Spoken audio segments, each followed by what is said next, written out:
Hi అండి, అందరికీ నమస్తే. నా వంట మీ ఇంట ఛానల్కి స్వాగతం. ఈరోజు కాజు ఉప్మాని ఈజీగా ఎలా చేసుకోవాలో చెప్తాను. నార్మల్గానే మనం ఉప్మాని తక్కువ టైంలో చేయొచ్చు, కానీ నేను ఇంకా తక్కువ టైంలో కేవలం 15 నిమిషాల్లోనే కాజు ఉప్మాని ఎలా చేసుకోవాలో చెప్తాను. మీరు కూడా దీన్ని ఒకసారి ఇలా ట్రై చేయండి.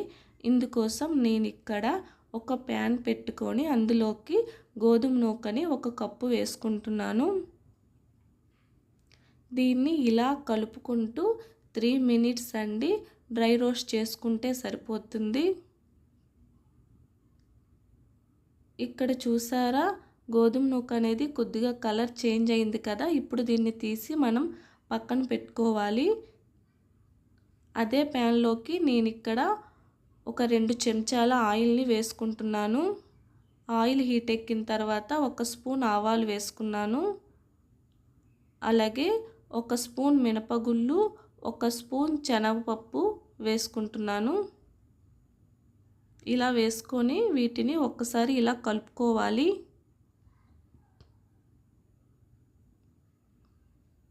స్టవ్ని మీడియం ఫ్లేమ్లో పెట్టుకొని మాత్రమే ఇలా చేయాలండి. ఇప్పుడు కొద్దిగా కరివేపాకుని తీసుకొని వేసుకుంటున్నాను. మళ్ళీ ఒకసారి బాగా ఇలా కలుపుకోవాలి.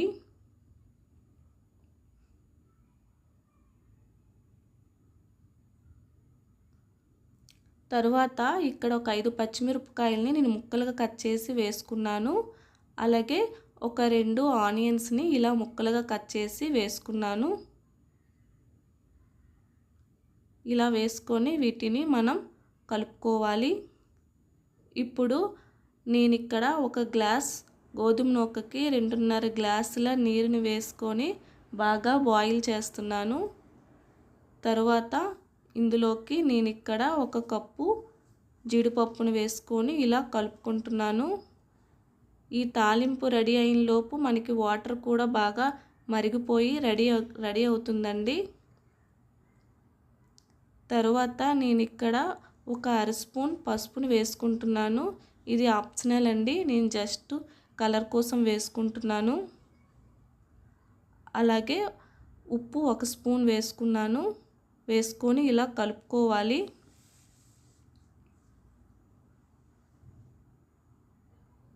ఇలా బాగా కలుపుకోవాలండి. ఇగోండి, ఇక్కడ వాటర్ బాగా మరిగిపోయింది కదా. వెంటనే ఈ వాటర్ని ఇందులో వేసుకోవాలి.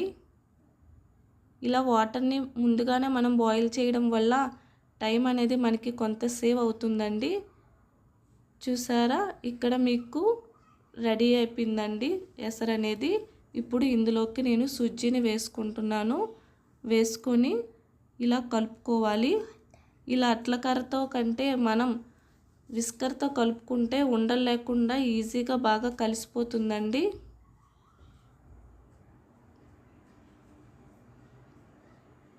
ఇలా కలుపుకోవాలి.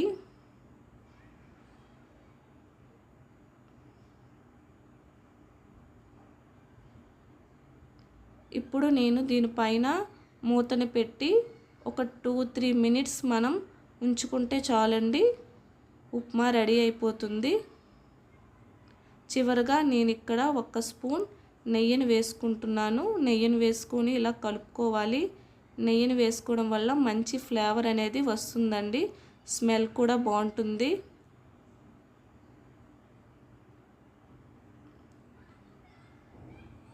అంతేనండి, చాలా ఈజీగా అయిపోయింది కదా. ఎక్కువ టైం కూడా ఏం కాలేదు. మీరు కూడా దీన్ని ట్రై చేయండి. ఎలా ఉన్నది అనేది నాకు కామెంట్ బాక్స్లో చెప్పండి. నా ఛానల్ని సబ్స్క్రైబ్ చేసుకోండి, అలాగే లైక్ చేయండి. Thank you for watching.